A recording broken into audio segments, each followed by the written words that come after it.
Let's rock and roll. Let's do it, sir. Okay. Today I'm joined by the man, the myth, the legend, Dr. Bill Warner. Now, Dr. Warner, how are you today? I'm doing well. I don't think I've ever been introduced as a legend, though. This should be interesting. Well, I tell you what, that's absolutely wrong. You are a legend in this field, without doubt. I would say you and also a gentleman called Douglas Murray, by far and away being the greatest. Oh, I always wanted to meet him. Yeah, amazing. You two have been the greatest influences on me understanding Islam. But you were the light bulb moment. You were the eureka moment. You're the one that just got, that's what's going on. So I'm eternally Wonderful. indebted to your work. So thank you so much. Well, thank you for caring. Of course, of course. And I think what would be best really is to start with the title of your Twitter handle, Political Islam. What is political Islam? Well, political Islam is a term that I coined soon after 9/11, which is the World Trade Tower attack in 2001. And that I realized that I lived in a country, the United States, which has very rigorous freedom of religion laws. And so that we would never get anywhere by attacking the religion of Islam. And also, we have to be fair here. I have no problems with the religion of Islam. I don't care if they pray 5 times a day towards Mecca or don't pray at all. Or, well, I mean, the religion of going to heaven and avoiding hell, the the prayer of the 5 pillars and everything. I just don't care about it at all. That's not my problem. And I realized that what I had the problem with Islam was the way it treated me. And so I coined the term political Islam because I'm definitely outside the realm of religious Islam. And so that was the background of the coining of the term political Islam. Because I define political Islam as the part of Islam that deals with the kafir, the non-Muslim. And a large percentage of the Quran is about you and I, not about the actual Muslim, is it? Well, I think that would be surprising to most people to understand that, when you read a Buddhist sutra, for instance, it's all about how to be a Buddhist. But when you read the Quran, it's mostly about the non-believer, which is a little strange if you think about it. And by the way, everything it has to say about the unbeliever, the kafir, by the way, the word kafir is the true Arabic word instead of infidel. And I use the word kafir to make it sort of pop off the page a little more and cause people to think a bit. But the whole business of that it deals with the kafir is the only part I care about. I mean, think about it. It's sort of a selfish attitude, but what do I care about the relationship between a man and his God? What I care about is his character and his ethics. Yeah, for sure. For sure. I think that's a great issue, isn't it? The fact that so much of Islam is concentrated on how to treat you and I, and certainly we're seeing the reality of that situation right now. Well, it is because some of the ways they want to treat me is I object to. For instance, I object to the Sharia in every part.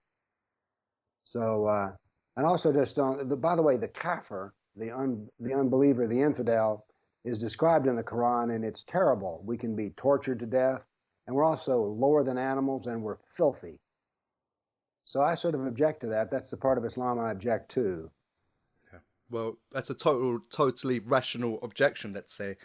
One of the things I suppose I've referenced it before, that eureka moment. One of the things that you really explained to me and it made so much sense was this whole concept of dualism within Islam.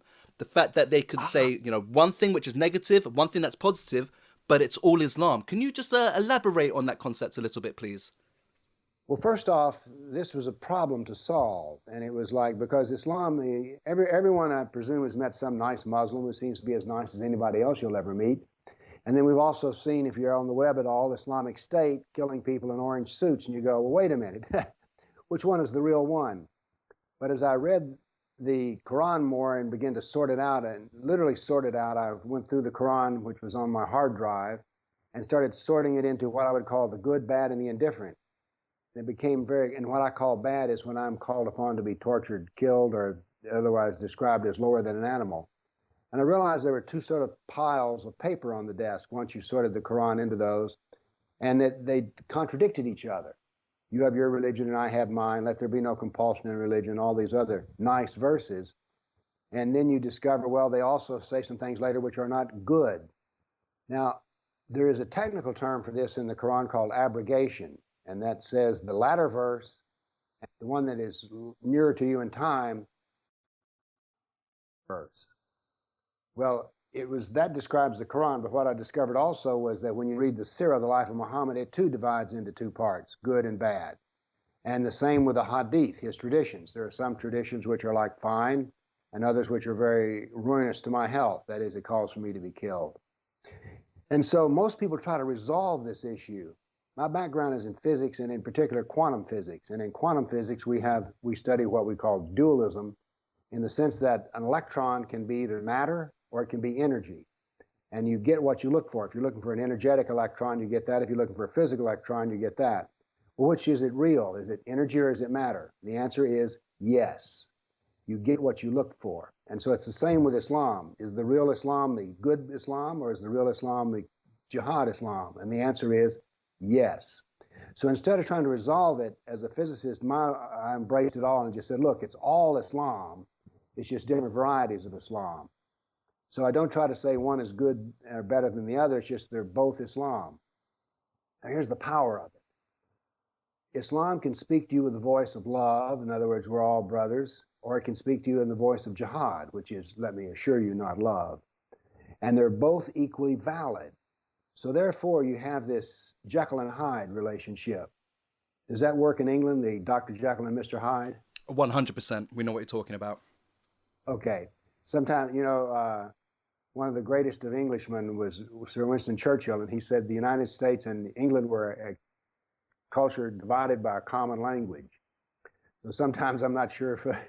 So I want to make sure that you understand me when I talk. But anyway, so we have a Jekyll and Hyde relationship. And which is the real?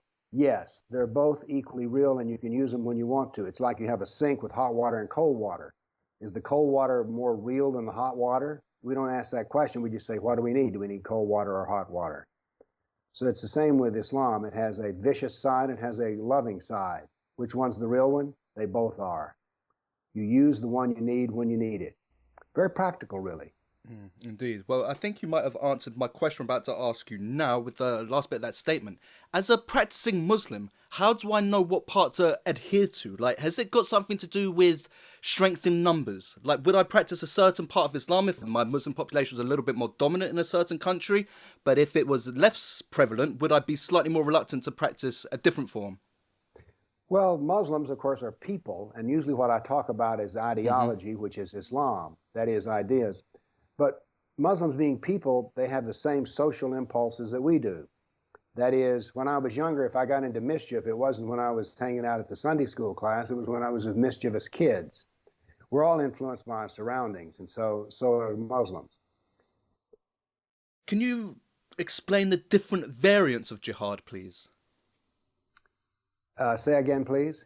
The different variants of jihad. So you've got, the violent jihad. You've got a political jihad. You've got all these different attempts. I suppose the different. There you go. Different kinds of jihad. Indeed. Okay. First, let's get something out of the way. Jihad does not mean holy war. Jihad does not mean war at all. The Arabic word for war is harb, not jihad. So jihad is an effort, and we all, if Hitler had written his Kampf was his struggle, if he'd have been a Muslim, he'd have written Mein Jihad, not Mein Kampf. So it's a struggle and an effort. This effort manifests in many ways, and the Quran lays them out. There's the jihad of the sword, which is what most people think about. Now, that is not the most ruinous form of jihad, as a matter of which, oddly enough, you'd think, well, what could be worse than cutting off your head? But for a society, there is something worse than being cut off your head, which is to implement Sharia. So we have the jihad of the sword, but then we have jihad of speech and writing and jihad of money. Now, by the way, the jihad of money is called forth in the Quran many, many times. It says that the man who gives the money to the jihadist for his horse receives the same benefit as the jihadist who uses the horse. That is, buying weapons of war, you get as much credit as you do if you actually commit the war. So, and by the way, this business of giving money for jihad or Islam is very useful and very powerful. I sat in a mosque in Southern California and watched, there were 50 people in the mosque, and a man came by to pitch a form of jihad called lawfare, we call it in America, that is, hassling people such as myself with ruinous lawsuits. The lawsuit never amounts to anything, but the preparation to go to court spends a lot of your money and energy. He, in that group of 50 people, he raised $18,000 in 5 minutes. That's quite generous if you think about it, because remember, there are many more mosques he had to go to. So Islam is well funded, and this manifests in many ways. I live in Tennessee, and if I wanted to run for Congress and converted to Islam, I would have a big political war chest. That is a lot of money to spend, because Islam believes in jihad of the dollar, if you will, practices it, and it works really well. I'm sure this doesn't happen in England, but in America, you can influence people if you give them money. No, I've never heard of such a concept. Well, in America, we have it. And it works, let me assure you. I bet it does. I bet it does. Now, I never knew about the fact that if you were, the financial jihad, the money jihad, the fact that you would get the same kudos, let's say, as if you were actually committing, an act of violent jihad. Because the mujahideen, if they go and commit an act of violence in the name of Allah, they are closer to him up in heaven than just the average practicing Muslim. Am I correct in that? Yes, they are. And let's measure how much closer they are. Every Muslim suffers two problems: suffering of the punishment of the grave, which is some sort of suffering you commit even though you're dead. And then there is the other punishment, which is uncertainty of judgment day. Even Muhammad said he wasn't sure which way the judgment would go for him. A jihadist who dies as a martyr does not suffer either of those two things. He goes directly to heaven. Well, that says that you're a better Muslim. And indeed, the Quran says that the jihadist is a better Muslim. Now, this business of using money for jihad is included, by the way, in one of the 5 pillars called the zakat, which is the charity tax. Every Muslim is supposed to give money in the zakat for charity. This charity is used for many things, and one of those is for the financing of jihad. So jihad is built into the very idea of money in Islam. The more you study Islam, the more you realize it is an extraordinarily practical device and ideology. That is, it works well because it's designed to work well. Yeah, indeed. Now, over in England, there's a huge prevalence of halal food. It's not just in Islamic butchers. We're getting in all our standard supermarkets as well. Now, the proceeds to go to, or should I say the funding or the process of actually getting halal certification, would there be a percentage of that money that would be used as zakat and be siphoned off into, I don't know, potentially nefarious activities? Yes, indeed. You see the cleverness here.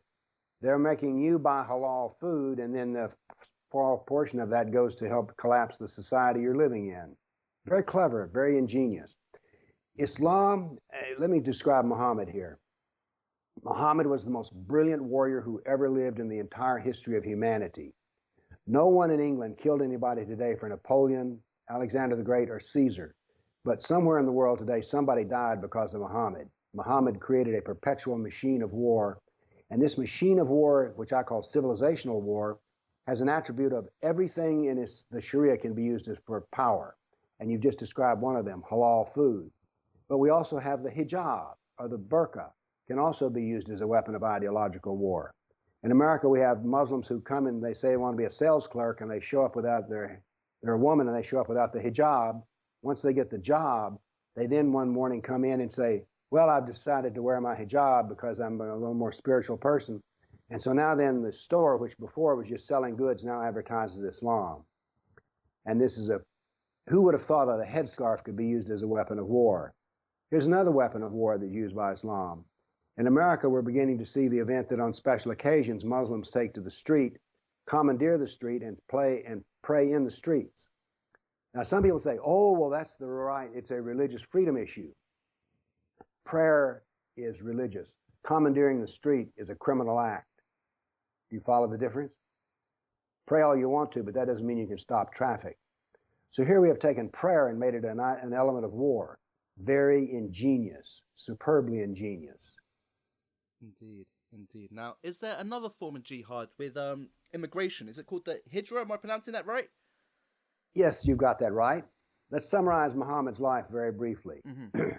After he became the messenger of Allah, he preached the religion of Islam for 13 years in Mecca, and persuaded about 150 Arabs to become Muslim, many of them family members. He left Mecca at the insistence of the Meccans because he was a contentious man, and he went to Medina, whereupon he became a politician and a jihadist. Now, I'm not making this up. This is clearly written in the Sirah, his biography. When he died, after practicing this new form of Islam, which was political Islam and jihad Islam, when he died, every Arab was a Muslim in the peninsula.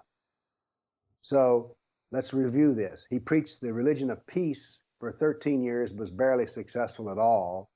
When he went to jihad, he was enormously successful.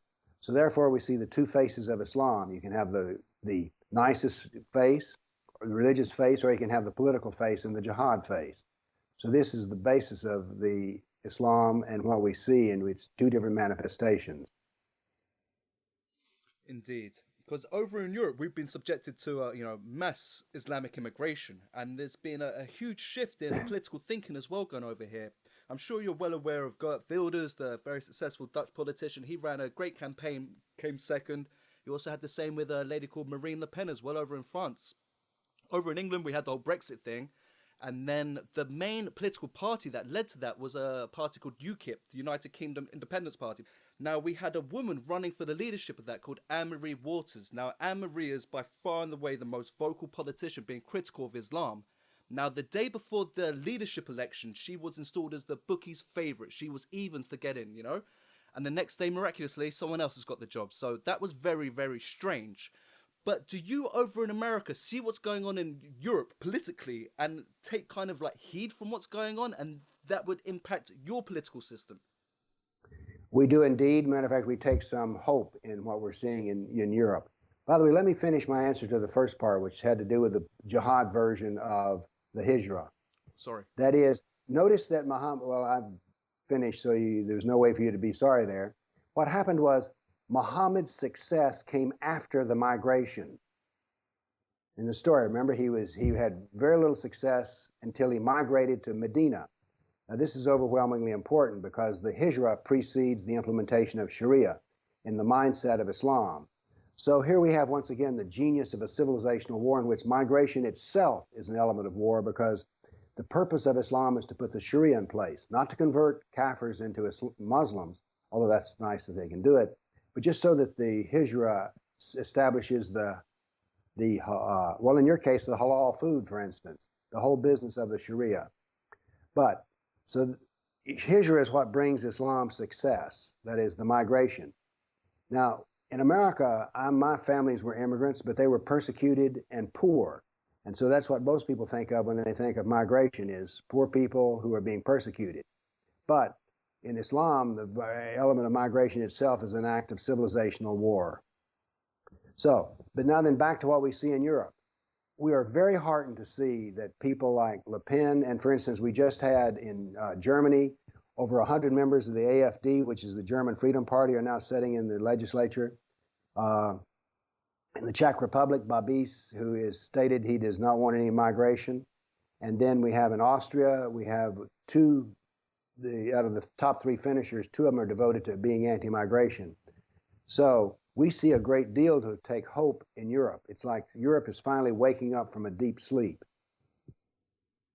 I think Eastern Europe is. Now, I was actually talking to a gentleman about this earlier on today. Now, let me just tell you something about the infrastructure within England, especially.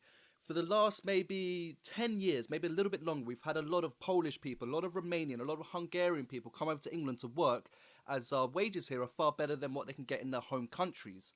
Now, these guys, they've worked, they've integrated into society, but what they've also done as well, they've witnessed what's been going on with the whole Islamic migration, and they've rejected it. So these people who've witnessed it firsthand over in England have gone back to their home countries and just categorically said, no, we have seen what's happened to England and France and Germany. We're not letting this happen in our home country. So that's why they're so adamant, because they've witnessed it firsthand. There's another reason that plays in the deep background here. I go to Central Europe twice a year because I have an organization in Europe, the Center for the Study of Political Islam International. And so the audience in America, when I speak, is usually older, but when I speak to audiences in Central Europe, they're younger. And so I ask, I says, what is this? They said, remember, where you are now is behind the Iron Curtain. We've seen tyranny and authoritarianism. We know what it's like, and we see Islam as being communism with a god. So they're taking their historical learning and applying it to a new situation. And one of the people talking to me, his uncle was killed by the KGB. So for these people in Central Europe, the tyranny is not some hypothetical could happen, but they've seen it happen in their own personal lives. Yeah, that makes a lot of sense. It makes a lot of sense. So yeah, I think with the combination of the two, I think that's why they're so adamant. You've seen the photos or the footage coming out of Poland at the moment. It seems like the whole country is unanimous in not having it. And then the EU chastises them as though they're a bunch of bigots or something. You want to preserve Poland? By the way, I hope I don't step on your toes. My trips to Europe have persuaded me that I'm not for the EU. I'm for business relationships between countries.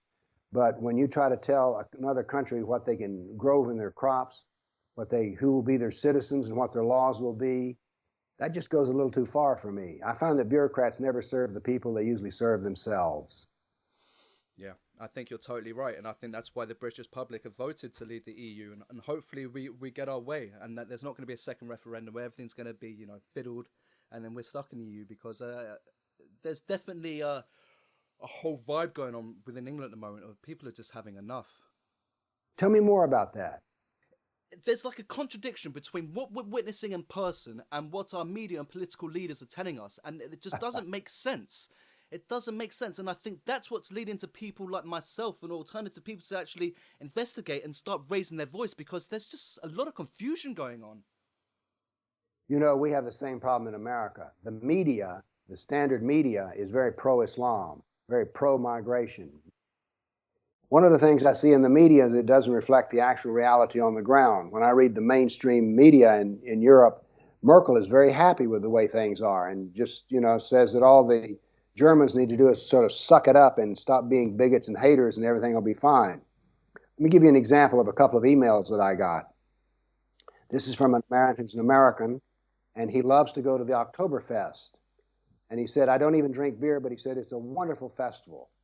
He said, this year I've been going for about 10 years. This year, the man whose hotel I stay at, it's a small family hotel, sent me an email and says, do not come. It is dangerous at night.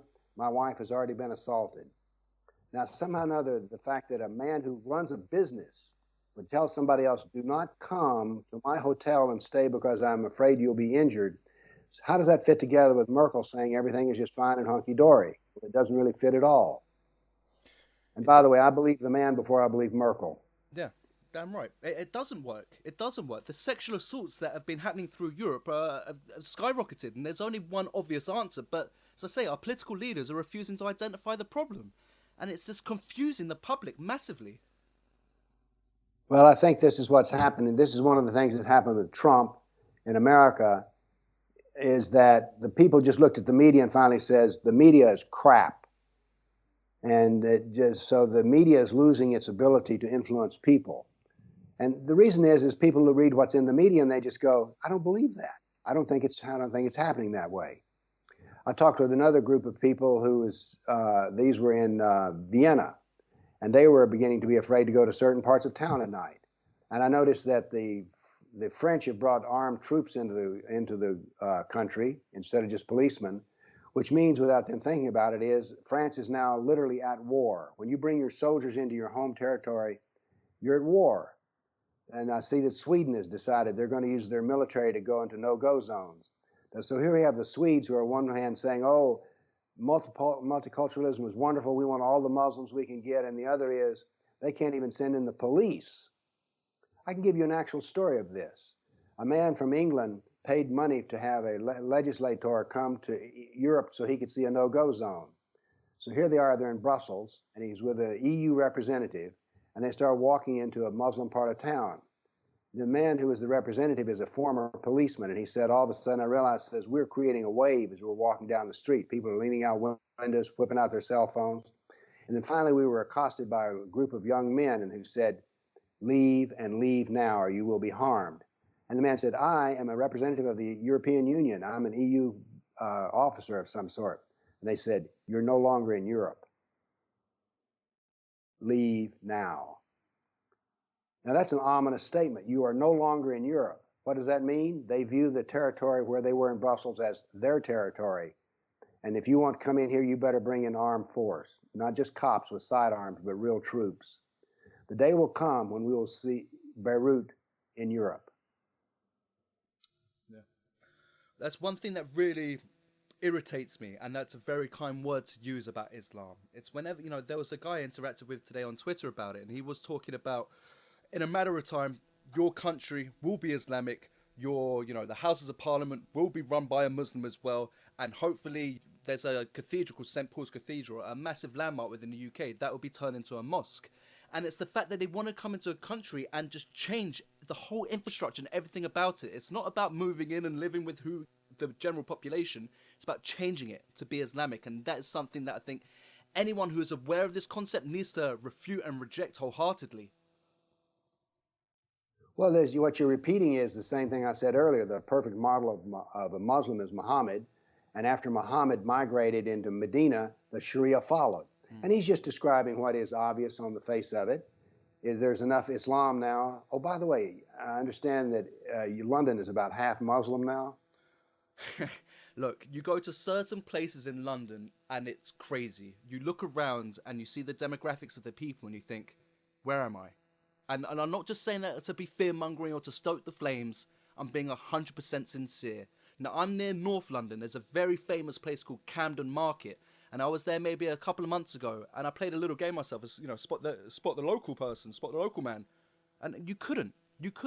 Everyone, regardless of race, it's also the way they're dressed as well. You can see straight away they are not European.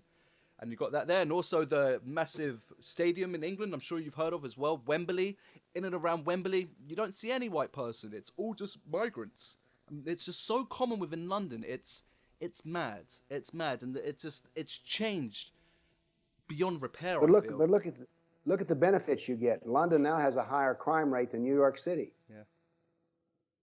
Well, no, it's horrible. It well and truly is. And you see it, at a few places where they talk about Muslim no-go zones and don't drink outside a mosque, and yeah, it's crazy. I was actually working at a place once, and I was talking to a Pakistani, and somehow Muslims came up. It was in Luton, the place where Tommy Robinson, a very famous critic of Islam in the UK, is from. And I was talking to him about it. I was like, oh, okay, so, loads of Muslims around here. You must feel familiar. And he leans into me and he whispers, and he has no idea about what I do or my thoughts. And he goes, no, I left Pakistan to get away from Islam. And the Muslims here are 10 times worse than the ones back home. It is really scary. And I just thought, wow, I can't believe I've just heard a Pakistani Muslim whisper this in my ear. This is just crazy. Well, Canada wanted to bring about forms of Sharia law, and who opposed it in Canada? Women from Iran. They said, we left Iran to escape the Sharia. Now you want to bring it here. Exactly. Why don't the political leaders take heed of ex-Muslims or people who have escaped the Sharia and its oppression? Why don't they listen to them? Because they are very loud, these people. They're a very vocal minority. Why can't you listen to their perspective? I cannot understand it. For instance, in my opinion, one of the bravest people in the world is those who leave Islam, become apostates. Now, you would think once you left Islam that you would be able to say the truth of Islam. That is, it's like during the Cold War, if somebody left Moscow and came to America and was able to describe what was going on, you'd figure, well, this man knows what he's talking about. And yet our political leaders and our religious leaders and our law enforcement leaders all say, no, he's just a bigot when he talks like that. In America, people do not argue the merits of Islam. If you say there's things that you don't like about the Sharia, they just say, well, you're a hater, you're a bigot, you're a racist, you're an Islamophobe. They don't actually reason with you. They just call you bad names. You're an immoral person. Okay. So the facts of the matter aren't even being addressed. Which is strange, because you guys can see what's going on in Europe. Surely that should change the narrative a little bit, give you guys a little bit more understanding what's going on, and not have this whole, overbearing leftist view, and just think, no, hold on, there is an issue. There is an issue here, and you guys have still got the opportunity to stop it becoming more prevalent within North America. Whereas in Europe, I think the horse is bolted from the whatever, something bolted barn. I'm not too sure what the expression is. Well, the horse is already out of the barn. There you go, something like that. Well, we seem to be, one of the marks of a lack of intelligence is the inability to learn from experience. And somehow or another, we are not seeing it's interesting. You'll never hear anybody brag about how dumb they are. Everyone likes to think they're intelligent, right? And yet, somehow or another, there's somebody who thinks they're intelligent. And if you're an elected official, you must be smarter than anybody because you've got all these people to vote your way. And yet, they're unwilling to learn. And because what happens in America is that if you oppose the Sharia, then you are a hater, racist, bigot. Now, there's pieces of it if you oppose, like, for instance, child marriage. They go, well, no, we're not for child marriage. We're not for sex slaves, but that's not really Islam. So they have this imaginary Islam, which is everything is beautiful, and anything which contradicts that, they just say, not that you're wrong, it's just that you're an immoral person. You're a racist, hater, bigot, Islamophobe. I've been called every name in the book myself. I bet you have. I bet you have. No, I have. Yeah, indeed. You're the one who introduced me to the racist, Islamophobe, hater, bigot expression. And also... Actually, I'm on an official hate list. There's something called the Southern Poverty Law Center in America, and it is a left-wing organization that's worth $350 million. And there are moral betters. And they've declared that me, personally, that I'm a racist, hater, bigot, Islamophobe. And this is put out on official reports. So, and by the way, people who know me would be interested to find that I'm called those things, because actually I don't lie, I don't cheat, and I don't steal. I also took part in the Civil Rights Revolution in America, but that's no good. I'm now a racist. And by the way, what has race got to do with Islam? Can you answer me that question? Only ignorant people would ever say such a thing. But everyone who doesn't, if you argue against something that is Islam, they say, oh, you're a racist. What has race got to do with it? And I'll tell you what it's got to do with it. In America, the dirtiest word you can call a man is a racist. Yeah. So therefore, they just throw that in as dirt. It has no reason for being. It's just that we're trying to hurt you and insult you. One of the things I like to say if I'm talking to people in public or friends like that debating Islam, I'd say, look, it's an instruction manual how to be a human, and it's not a good one at that. It's got a lot of bad things in it, so it's as simple as that. Let's just reject it. It's not a good way to live your life. What I find is if instead of defending Islam, I'll take out just a piece of it. For instance, child marriage. Are you for child marriage? Well, no. Well, that's part of Islam. Are you for female genital mutilation? No. Well, that's part of Islam. It may not be the part you think about, but it is part of it. Indeed. Now, look, we were talking about the overbearing leftist media. Now, you produce alternative media, let's say. How long have you been active on YouTube for? I've been active, I think, for I don't know, but it's been 7 or 8 years. What happened was, the way I got into, I don't even watch television, okay? I'm not a media hip person. I'm an old man at 76, and I do something which you've heard about probably and even seen pictures of. I read books. You may have seen pictures of this. You may have even seen actual books. So I was reading books and writing newsletters, and a man came to me when I gave a talk one time. It was the first time I'd ever given it, called Why We Are Afraid. And he said, can I video your talk? And I said, sure. Then when the talk was over, he said, can I put this talk up on YouTube? I said, sure. To myself, I said, a 45-minute talk on the Islamic attack on Europe no one will ever watch a 45-minute video. 100,000 people watched it in the first month. It's now had over 8 million views. And so I went, wait a minute. Okay. I accidentally made a video, and I accidentally impacted more people than I've done with all my newsletters. And so I said, I'm not a media person, but I think I can learn how to do videos. And so, not knowing anything, I just jumped into it, made some very bad videos. But finally, I've got a little routine going. But I got into the video business because of an accident. Yeah, but then analyzed the data and saw it was great. Now, talking about that, actually, have you seen a rise in consumption of your material over the period of time that you've actually been producing it? I have indeed. I think I now have 38,000 followers on YouTube. But something is happening on YouTube. I'm now having videos which have been up for years now being disappeared and taken down. And in general, because of this list of the Southern Poverty Law Center, there are organizations which are now weighing in, and they're opposing me. For instance, Google opposes me. Let me give you an example of this. I coined the term political Islam, and it used to be that if you Googled political Islam, I occupied the first 3 screens. I dominated it. After all, I created the term. I have a website called Political Islam. And then all of a sudden, after 2 or 3 months ago, maybe 3 months ago, Google actually announced a policy statement that those who criticized Islam would be depressed in the ratings, and those who praised Islam would be elevated in the ratings. Now then, if you Google political Islam, 2/3 of my references are gone. So that is what I'm telling you here. This isn't paranoia. This is an actual measurable fact. So the web is no longer a level playing field. It is now biased against those who speak against. And by the way, it's not just Islam. It's if you're a conservative, you're depressed in ratings, if at all possible. So what we're having here is the left has weighed in, and for reasons known only to me, known not to me, Mark Zuckerberg of Facebook is a raving leftist. So as a result, Facebook now reflects this kind of thing. People are being thrown off Facebook. Things are being taken down. I used to have at Twitter, I used to have 1,000 new signups every month. Now then I get 300. And everything that I tweet does not go out to everybody. That's very strange. That's very strange. Sorry to interrupt you there, Mr. Warner, but Dr. Warner, should I say? But that's happened to Douglas Murray as well, the person we referenced at the beginning. Oh, really? Of this. Yeah, it's something called shadow banned, he calls it. He was one of the first people I followed on Twitter. I've had this account running for about 6 months now. I haven't seen him tweet once. Not once has one of his messages come through to my feed, and a lot of people say this as well. He's aware, but Twitter are censoring his account. You can still follow it, but it's not being used or it's not being executed the same as everyone else. So when I tell you my story, I don't come across as a raving lunatic and a paranoid schizophrenic.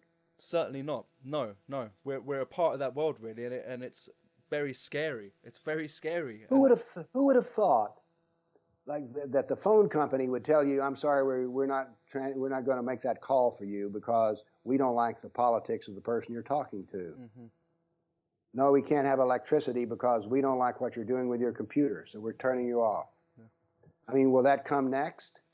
No, the first thing they did was to stop the monetization of these videos as well. So whereas people would put their videos, I lost all that some time ago. Precisely.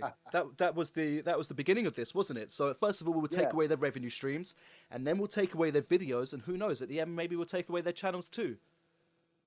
And that will happen, I'm sure. And by the way, the Southern Poverty Law Center, which is the key player in this smear campaign in America, has stated that we're not just publishing hate lists. It is our business to drive these people out of existence.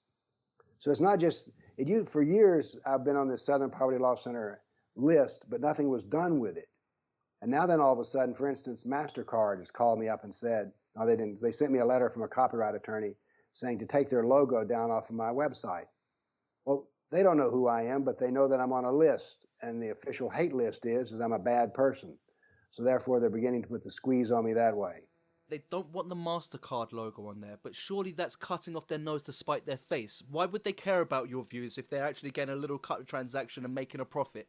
It's crazy to think that your content is more important than their profit. You know what? We have this now in America where the heads of many powerful organizations are basically very progressive or left of center, and their politics comes before their company position.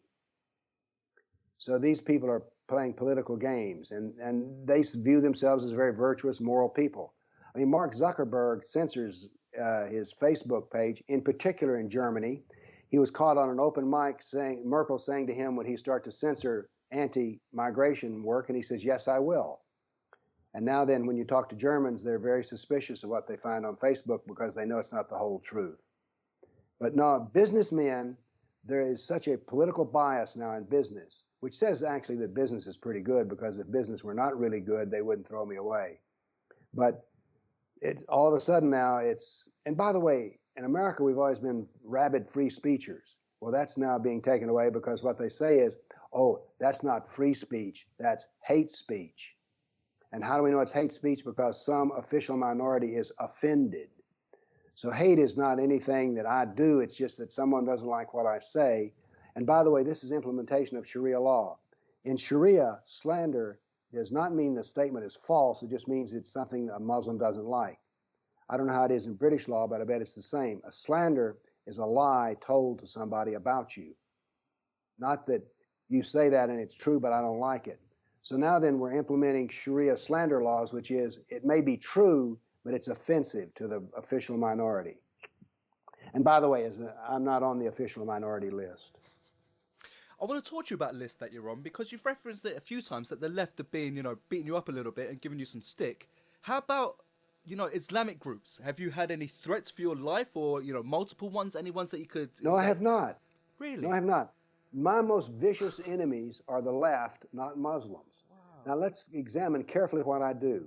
first off, I never discuss Muslims other than as I have on this show, in which I say, this is the doctrine that drives what Muslims do. I never personally call anybody out by name, so therefore I can't be sued on that issue because I'm talking about a legal system, political Islam. So I'm very careful in that way. And I also, if you'll also read what I write, and if you'll listen to what I've said here, I do not condemn Islam. Do I say that it's a bad thing? No, I just say that their civilizational migration will change the society you live in to a manner that you may not like. So I'm very careful with what I say. I never personally insult anybody. I also don't condemn Muhammad. Did I say Muhammad was a bad person when he went from being a preacher of the religion of peace to becoming a jihadist? I do not say that he was wrong. I just say this is what he did. One of the most well-known facts about Muhammad was he married a child who was 6 and consummated the marriage when she was 9. Now, many people go ahead and say, oh, that he was a pedophile. I never, ever call Muhammad a pedophile. I just say he married Aisha at 6 and consummated at 9. I find that people can draw their own conclusions, and I don't need to draw it for them. So as a consequence, I'm a little hard to attack on the basis of being wrong about Islam or being a bigot in the sense of attacking somebody, because I don't attack people. I just say they're fulfilling the law. Islamic State does what it does, and it's vicious, but it is simply implementing the doctrine of jihad. And I don't say that they're bad. I just say that what they do is harmful to people. So as a consequence, many Muslims do not attack me other than to say I don't know anything. That's the most, oh, you don't know anything. But then I've never been threatened with my life. And I think it's because I conduct myself in a way that's very carefully thought out. And when I talk to people, I tell them, watch what I do. Do not attack Muslims, ever, ever, ever. Just give the motivation, which is the doctrine of Islam. And so it's very useful. But now the left, since they know nothing about Islam, good, bad, or indifferent, except that anyone who opposes it is a racist, hater, bigot, Islamophobe, they're the ones who insult me the most and are the ones who harm me the most. Google is not a Muslim enterprise. It's an American business, and yet they try to harm me. Yeah, indeed, indeed, indeed. I feel like you say that expression so much, it should be on your tombstone. Huh? Racist, bigot, Islamophobe, hater. Yes, well, I'm proud of it. I figure if you got it, flaunt it. I mean, how many people do you know who will actually say, I'm an official bigot? Yeah. I mean, I'm one of the very few people you've ever talked with who I can prove that I'm a racist, hater, bigot, Islamophobe in a court of law. How's that? Because the Southern Poverty Law Center says I am. They vote left, so therefore they must be true. Indeed. Well, Dr. Warner, I still like you, regardless of all of those points. But look, what got me into Islam... Actually, I'm the nicest bigot you'll ever meet. I'm sure that's going to be true. But look, I got into Islam after the Charlie Hebdo shootings. Before that, I was a little bit of an apologist. Let's say if there was an attack, I'd be like, no, it's just, one or two individuals. You can't blame the But there was something about the response from the British Muslims. I'm sorry, I know you're talking about Islam, but for me, I was listening to a radio station. They kept phoning up and saying, it's horrible, it's horrible, it's horrible what's happened. But, and it was that but that did my head in, because they kept saying, but you cannot criticize the Prophet. So because of that, I started researching Islam, came across yourself, and I got informed. But for you, your introduction to Islam was through your passion and your love for religions. So yes. What was it like when you first started looking into Islam, and when did you realize that there's a huge difference between Christianity, Judaism, and Islam? Well, I was raised in a very religious family. We went to church 3 times a week, whether we needed to or not. My first job was going to be a minister, a clergyman. But I have a skill with mathematics, and so I became a scientist instead. But I continued my study of Islam, not Islam, of religions. I studied, for instance, Hinduism. I studied Buddhism. I also studied a mystical form of Islam called Sufism. Now, I did this when I was 30 years old. One of the things that always fascinated me was the impact of religion on history. And so I just sort of have become a reader of books on history that involve religion. And so when I came to, then what happened was I became a professor at a university and had many Muslim students. And they were slightly different to me as I viewed them. And so I decided I would become much more familiar with what made them Muslims, which was to read the Quran cover to cover. Then when I read the Quran cover to cover, I said, whoa. Then I read the life of Muhammad, and I went, whoa. So what happened is that in America, the term 9/11 refers to the World Trade attack on the World Trade Centers. And I had predicted to people that we would be attacked by jihadists. And so when the planes hit the World Trade Tower, my phone began to ring off the hook with people calling me, how did you know this was going to happen? Because I said it would. Now, I did not say it would happen on September 11th. I didn't say it would be the World Trade Towers. I just said we're going to get whacked.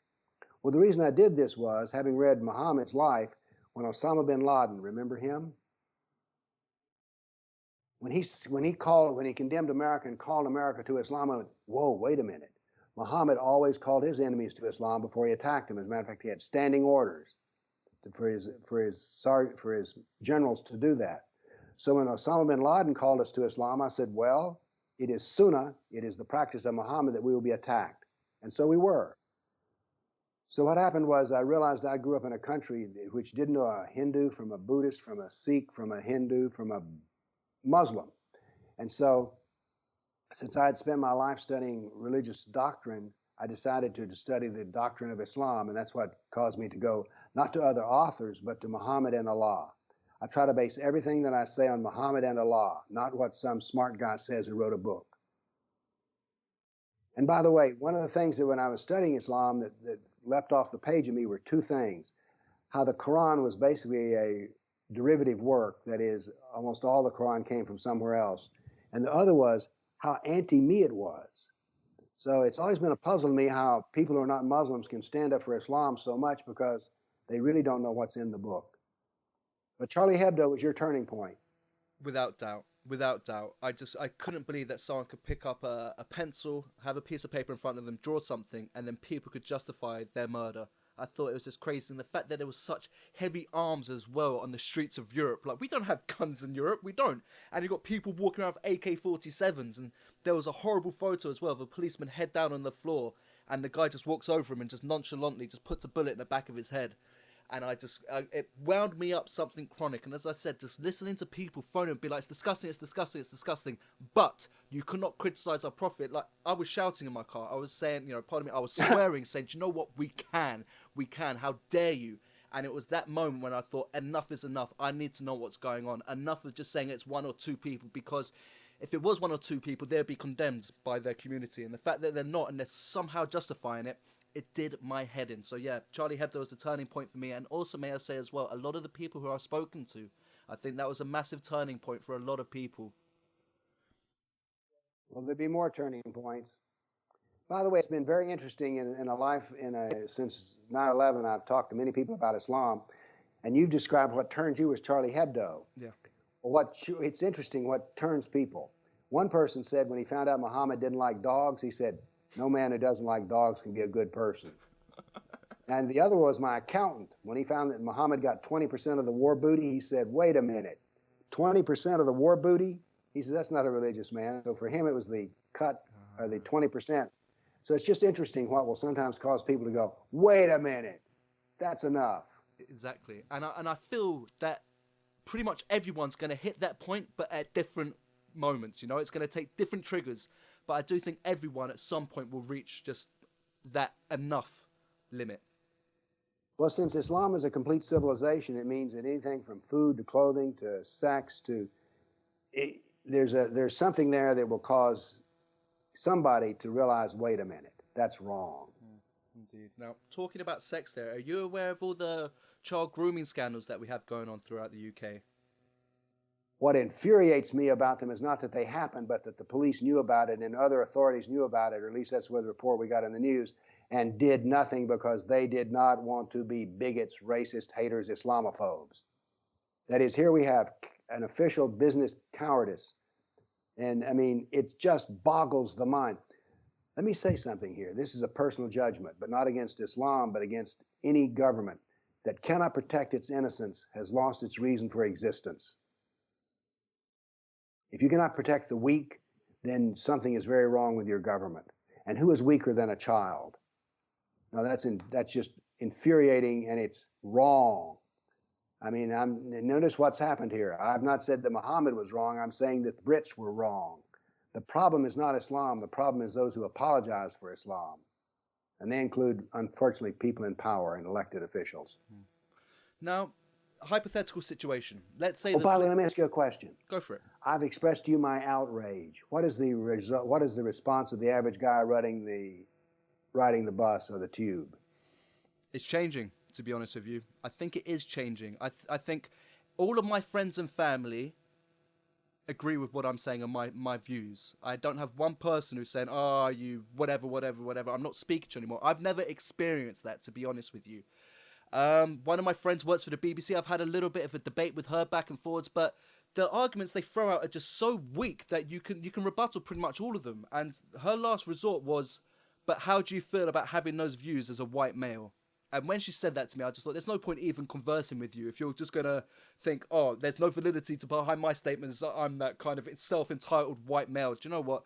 You can go do one. But I think the majority of people have just had enough, to be honest with you. Like, I worked as a Christmas job a couple of years back, and it was in DHL, like, so a little courier work just for a couple of months.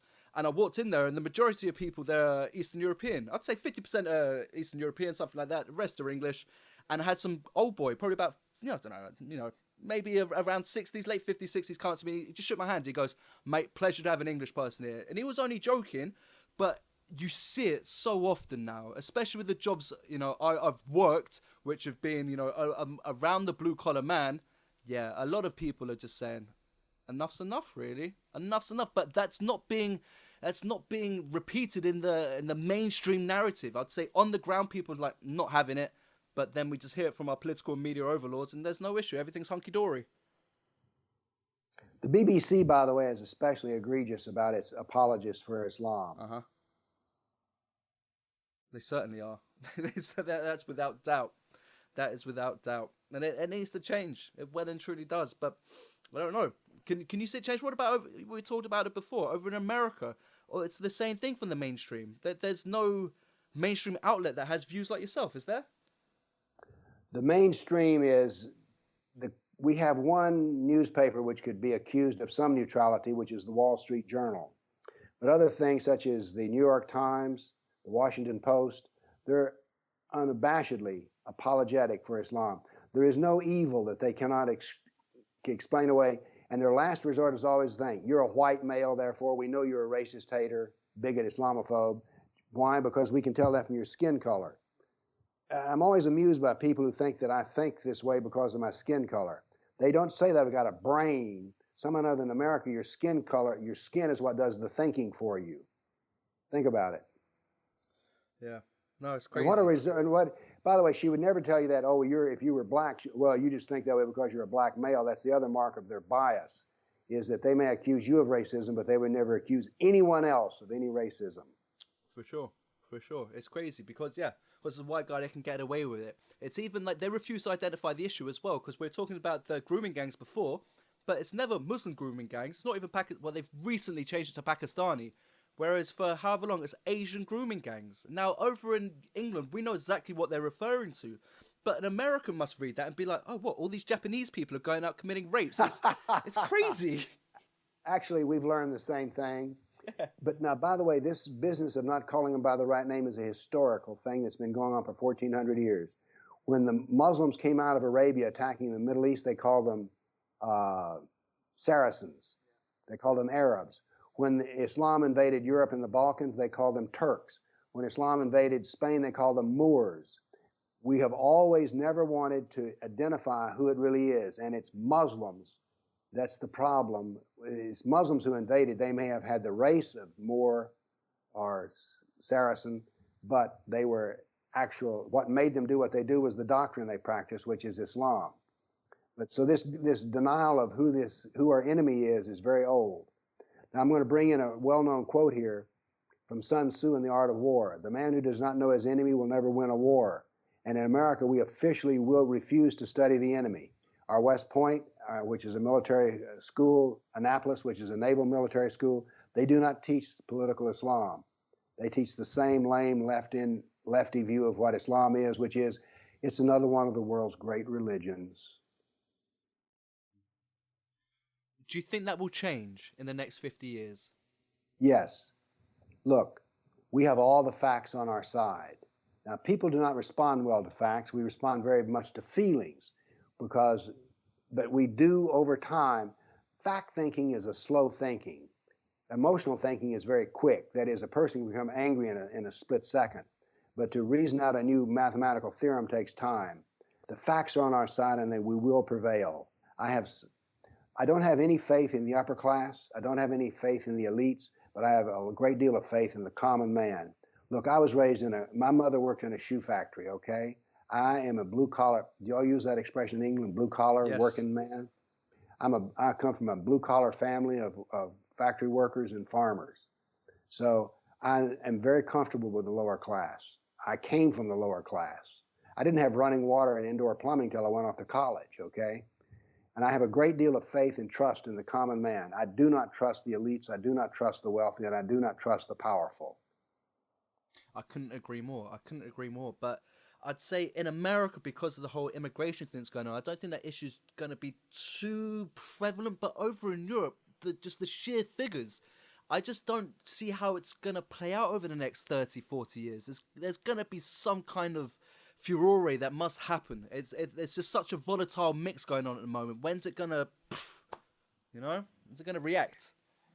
Well, when it reaches its logical conclusion, I'm telling you, if you look at the history of Islam, you will see days in which there's full automatic weapons fire in London. And it will be your soldiers being attacked. Think Beirut. Now, I know that seems like an extremist radical position, but do you know, when I say Beirut, you may not be old enough. Beirut used to be the Paris of the Mediterranean. But then what happened? The Christians in Beirut accepted a great number of Palestinian refugees. The migration led to the fall of Lebanon. And the same thing will happen in Europe. Why? Because if you keep doing the same thing, you keep getting the same result. Duh. Do you think we'll be able to win that battle? Well, we kind of have to. Look, war is never a linear process. On the right day and time, everyone would have predicted that Hitler was going to conquer Europe. War is nonlinear. That is, it doesn't just go along in the same gradual way. There are snap and turning points. And so I think that what will happen is that there will suddenly be a flip. And a lot of, well, you described, look at your own process. You were fine, and finally Charlie Hebdo flipped you. And by the way, you will never go back. The flip is only in one direction. Once you see the truth of Islam, you never become an apologist a year or two later. So I'm optimistic. Look, we have to win. What we have is too precious. Our society, Europe and America share a common society in its principles. Our ethical principles are based on the golden rule or the unitary ethic. Does the term golden rule mean anything to you in England? And then we have the intellectual principle of critical thought. Islam has dualistic ethics. A man is treated on the basis of who he is. A Muslim is treated one way, a Kafir is treated another.